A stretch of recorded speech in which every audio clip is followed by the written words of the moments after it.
Hello everyone, welcome back to the channel. I hope you all are doing great and well. मैं भी बिल्कुल ठीक हूँ।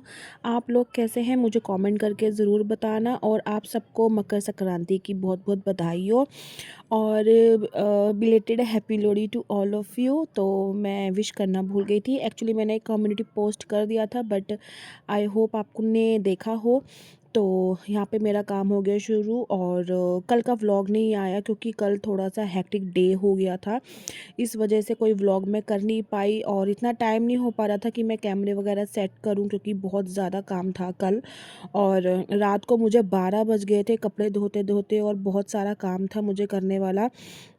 क्योंकि आने वाले दिन ना मेरे हेक्टिक होने वाले हैं, क्योंकि मेरी मदर इन लॉ ने ना घर में थोड़ा सा प्रोग्राम करवाना है। तो उस वजह से ना मुझे अपने घर का काम जो पेंडिंग बचा हुआ है वो मुझे सारा साफ़ करना था।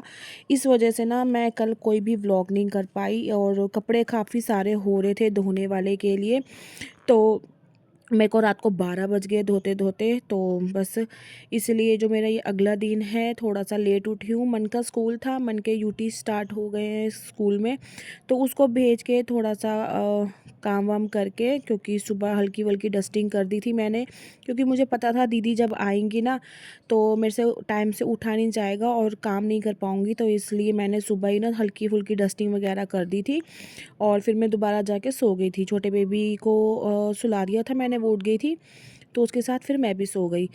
फिर उसके बाद मैं 10 साढ़े 10 बजे के आसपास उठी हूँ, क्योंकि कल रात को मैंने जैसे बताया लेट कपड़े धोए थे ना, ठंड लग गई और कोई मैंने चाय नहीं पी, हल्दी वाला दूध वगैरह मैं कुछ नहीं ले पाई, क्योंकि हिम्मत नहीं हो पाई थी। और हस्बैंड से बात नहीं हो रही है, तो उन्होंने कुछ ऐसा इंटरेस्ट नहीं दिखाया कि हाँ भी रात के 12 बज गए हैं, कपड़े धो रही है, ठंडा पानी है और ठंड लग जाएगी, तो मैं कुछ चाय या दूध वगैरह गर्म करके दे दूं। तो मेरी हिम्मत नहीं पड़ी और उन्होंने दिया नहीं। तो इस वजह से मुझे ठंड चढ़ गई और मेरे सिर में और मेरी कमर में इतना दर्द हो रहा था कि पूछो मत, बहुत ज़्यादा, बहुत परेशान हो गई थी मैं। तो यहाँ पे इसलिए लेट उठी थी मैं। फिर उसके बाद काम वाम आप देख सकते हो, पीछे मैंने कंबल भी नहीं जोड़े हैं, सफाई वगैरह हो गई है, हस्बैंड अपना ऐसे ही छोड़ के चले गए थे। उसके बाद फिर मैं इधर उधर काम करते रही, तो ऐसे ही पड़ा हुआ है सारा। और फिर उसके बाद मैंने यहाँ पे बनाया है, ये ना दोपहर के 3 बजे का टाइम है। मन आ गई थी स्कूल से, तो मन ने कहा कि मैंने जो कड़ी चावल मैंने उसको ना सुबह लंच में दिए थे, तो मन ने कहा आपने ज़्यादा दिए थे तो मैं बस में ना खा के आ गई, तो मेरा मन नहीं है खाने का, मैं बाद में खा लूँगी, तो आपने अगर खाना है तो खा लो। तो यहाँ पे मैंने ना फिर एक ही परांठी बनाई, आधी अपने लिए और आधी जब के लिए, क्योंकि मेरा बिल्कुल मन नहीं था।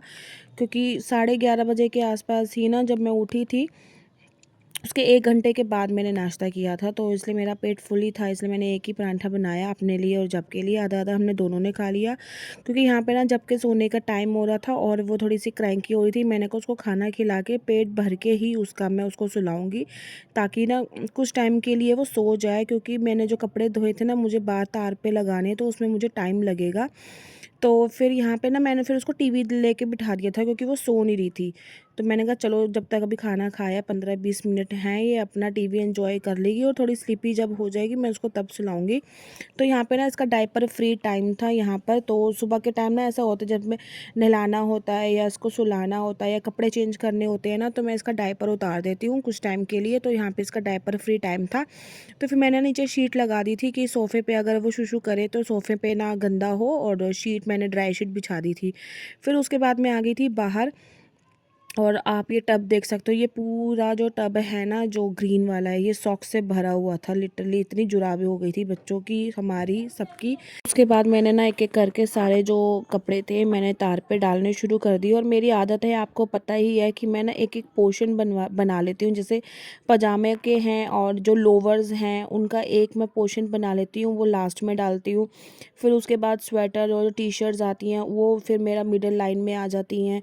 फिर उसके आगे मन के कपड़े होते हैं वो फ्रंट लाइन में आ जाती हैं। और आजकल तो छोटे बेबी के जो हैं वो उसमें आ जाते हैं, जो मैं रैक लेके आई हूँ।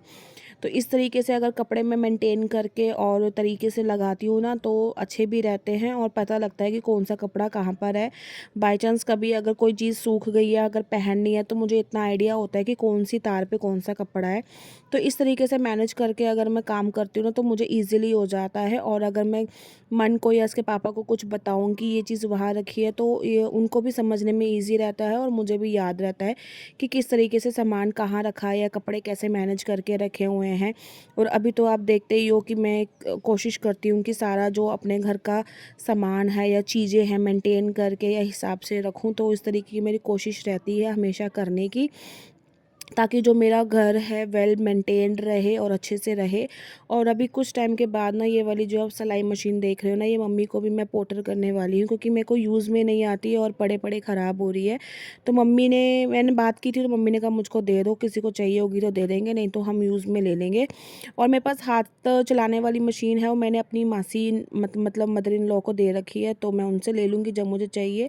और ये बड़ी मशीन ना मुझे काम में नहीं आती, क्योंकि प्रोफेशनली टेलर वाली जो मशीन है ना वो यूज़ करते हैं, तो इसलिए मुझे तो यूज़ में नहीं आ रही है। मेरी ना मम्मी की मतलब मेरी दादी के दहेज की मशीन है, तो मैंने कहा इससे अच्छा है मेरे पास ख़राब हो तो मम्मी यूज़ कर लेगी या किसी को दे देगी, वो यूज़ कर लेगा। क्योंकि चीज़ें जो ऐसी चीज़ें होती हैं ना, मशीन वगैरह, ये चलती रहे ना तो ही कामयाब है, पड़ी रहेंगी तो ये ख़राब हो जाएगी, जंग लग जाएगा। और मेरे पास भी कम से कम 3 साल से ये ऐसे ही पड़ी है, मैंने एक बार भी चलाया नहीं है और देखा नहीं है कि इसमें क्या प्रॉब्लम आ रही है क्या नहीं आ रही। तो मैंने कहा चलो मैं दे दूँगी मम्मी को। और मम्मी मेरी पंजाब शिफ्ट हो रही है, तो उनके जाने से पहले ये सब जो सामान है मैं जो मेरे पास है मैं उनको दे दूँगी, वो अपने हिसाब से मैनेज कर लेंगी, किसी को देना होगा या दे देंगी।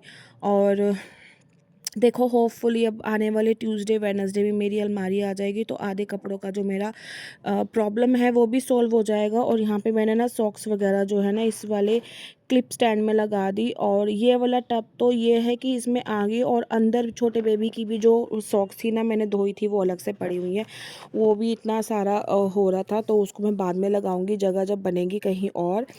तो एक एक करके ना, मतलब मैंने तीन तीन के जोड़े में ना तारों पे, मतलब स्टैंड पे सॉक्स लगाई हैं, तब जाके ये पूरा जो है टब खाली हुआ। उसके बाद कुछ तो ऐसा हुआ था कि मुझे ऊपर भी रखने पड़ गए थे स्टैंड में। तो बस इस तरीके से हो रहा था। और सुबह ही ना जब मैं उठी थी तभी मैंने नहाने का काम अपना निपटा लिया था, क्योंकि मुझे पता था कि जैसे मैं थोड़ा-सा दिन निकलता जाएगा, लेज़ी होती जाऊँगी और काम वाम होता जाएगा, तो मेरा नहाने का काम भी मतलब काम रह जाएगा। तो इसलिए मैं सुबह उठते ही सबसे पहले मैंने नहाया, उसके बाद चाय-पानी का अपना नाश्ता किया। इतने में हस्बैंड चले गए थे। और छोटे बेबी को मैंने कल नहलाया था, तो आज उसको मैंने मुँह-हाथ धो के कपड़े वगैरह चेंज कर दिए थे उसके। और मतलब सोने से पहले मैंने चेंज कर दिए थे, वो मैंने रिकॉर्ड नहीं किया। तो जब वो सोने लगी थी उससे पहले मैंने उसको हाथ-मुँह धुला दिया अच्छे से, और उसको फिर मैंने सुला दिया था। तो ये जो काम करने के बाद ही मैंने उसको सुलाया था।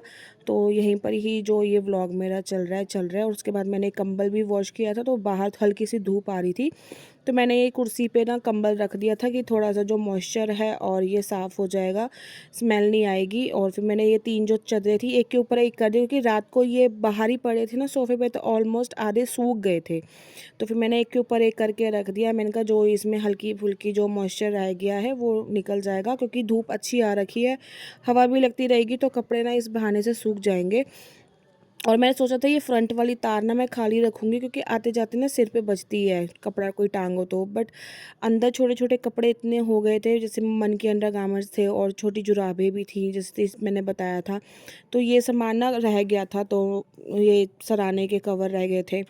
तो मैंने छोटा-मोटा इधर-उधर मैनेज करके एडजस्ट किया, लेकिन तार को मैंने भरा नहीं, क्योंकि आते-जाते ना सिर पे लगती है तो बाल ख़राब हो जाते हैं। तो बस छोटे इस तरीके से मैंने अपना काम जो था मैनेज किया। और आई होप आपको ये मेरा छोटा-सा व्लॉग अच्छा लगा होगा। आई नो कुछ भी नहीं था दिखाने के लिए, रोज़-रोज़ क्लीनिंग व्लॉग्स भी नहीं आ सकते हैं, कुछ ऐसे व्लॉग्स भी हो सकते हैं। तो आई होप आपको अच्छा लगा होगा। अगर लगा है तो लाइक, शेयर, कमेंट और सब्सक्राइब करना। मैं आपसे मिलूँगी नेक्स्ट वीडियो में।